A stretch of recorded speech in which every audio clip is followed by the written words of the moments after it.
Today on Contractor Fight TV, I'm going to address something that so many of you struggle with, and that's being a salesperson. I hear stuff like, I don't want to be pushy. I don't want to be the typical sales guy. I hate sales because I feel like I'm groveling for work. All this other garbage that comes out of your mouth. Well, guys, today we're going to dig in and teach you a little bit of how to sell without being a slimy, pushy, annoying salesperson. Let's go.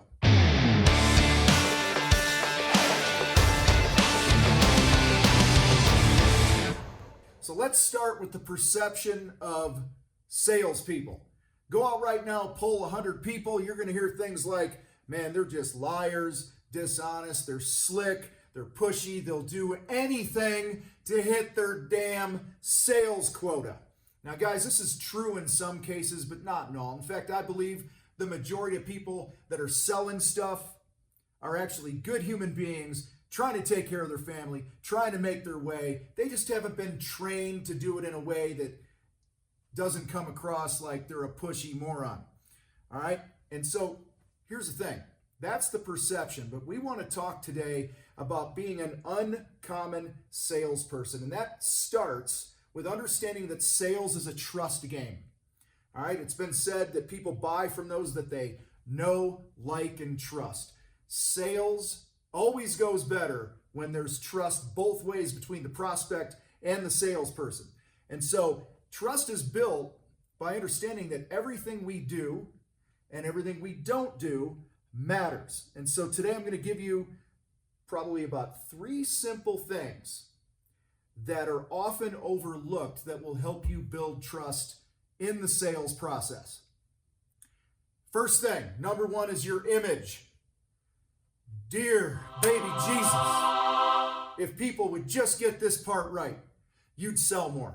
But sadly, the way your vehicle looks, your unprofessional or non-existent signage that you have, all right? The business cards that you have, the uniforms that you wear, your apparel. Did you comb your hair? Did you brush your teeth before you left the house today? Guys, your image is so important. People make these split-second judgments about you and your company based on your image. Or let's think about your social media and all the pages that are there. Let's talk about your website, the image of your website. Do you have a website that communicates, hey, we're high quality, we're trustworthy, and things like that? Or does it communicate, we don't know what we're talking about, we use outdated, images, our site takes 16 minutes to load a page, and those things back from a million years ago because you built the thing forever ago. Guys, your website is actually one of the greatest things that you can use to build trust in the sales process. All right? That's actually why this is a good spot to mention. That's why we are partnered with Contractor Growth Network. My buddy Logan and his team over there specialize in building custom websites for home improvement contractors that are designed to attract the right people, repel the wrong people, and in the process, when somebody's farting around on your website, their trust factor for you is going up because of how transparent and authentic you are. So I'm going to drop a link in the description to Logan and the Contractor Growth Network. Make sure you go check them out if you have a website right now that is not attracting high quality prospects that trust you. I promise when you do that, you are moving the ball closer to the hole so that by the time you get on the phone for a sales call or show up in person, it's a short little gimme putt to earn the business.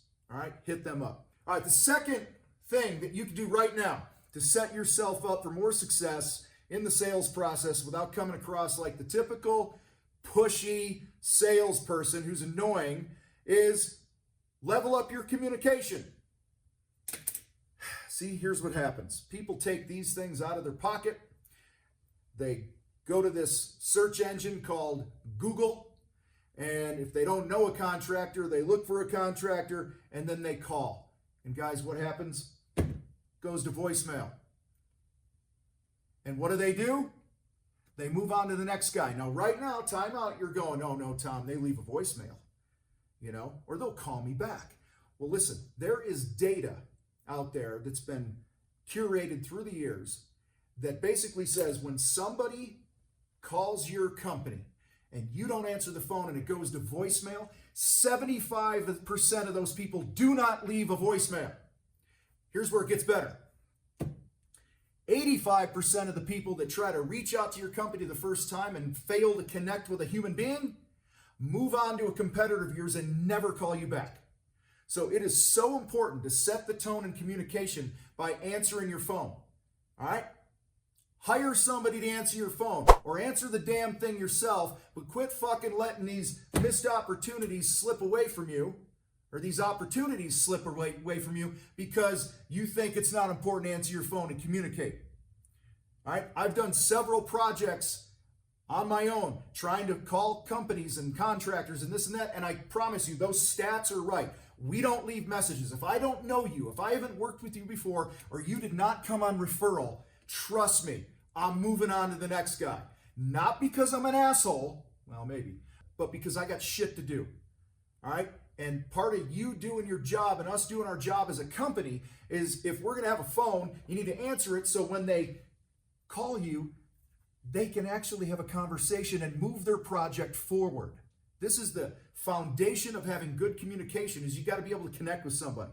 All right? Second part of the communication game I want to talk to you here is, guys, time kills deals. Time kills deals. Tattoo that backwards on your forehead so every time you look in the damn mirror, you're reminded that tick, tock, goes the clock when you're not in touch with people. All right? So that's things like they fill something out on your website, and what happens? It goes into email lost form land. I just made that up, by the way. All right? Guys, I've filled out forms on people's websites and never heard back from them. Or I heard back a week later. Guys, a week might as well be a century in our world today. All right? Time kills deals. Communicate quickly. That's why you got to answer your phone. Third aspect of the communication piece here is the spirit of the conversation. Okay? A lot of you guys answer your phone like this. Phone rings and you look at it as and instead of you being grateful that someone in the universe has picked up the damn phone to call your company and give you a shot at having a conversation with them, you're annoyed because you're on the job site or whatever, or you're busy, you're driving from here to there, you got 20 other leads you got to field today and appointments you got to do, and the phone rings, you go, yes, it's Tom. What's up? Guys, if you're answering your phone like that, you are setting the tone with the wrong spirit of the conversation.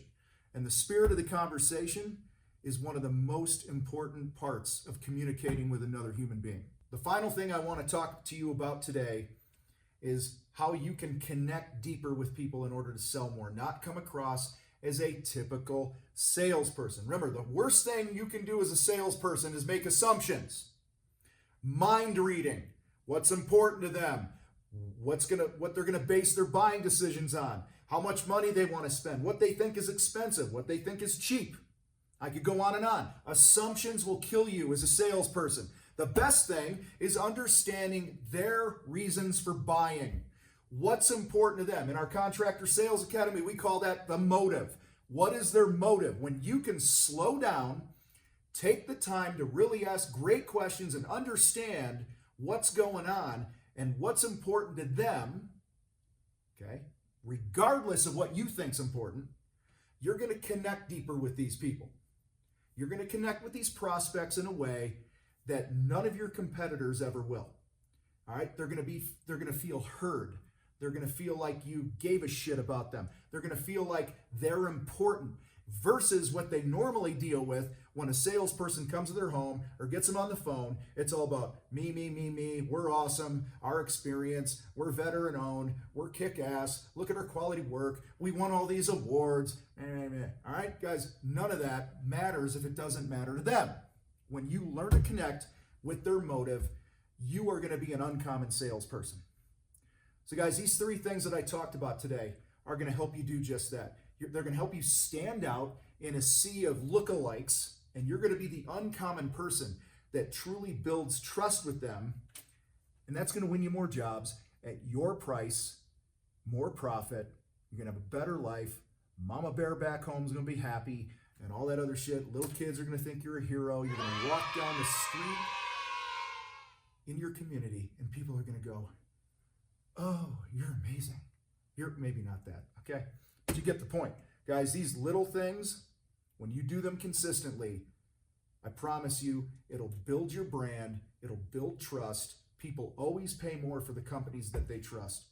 Before we get out of here today, guys, I want to remind you to hit the link in the description. Check out Contractor Growth Network. And if your website is not performing for you the way you need it to, make sure you talk to Logan and the boys over there. All right? And if you're not yet subscribed, hit the subscribe button. I think it's over there, right? Is that the subscribe one? I can't see it. All right? And make sure you like and share with another contractor. You guys rock. I got to roll. I'm out.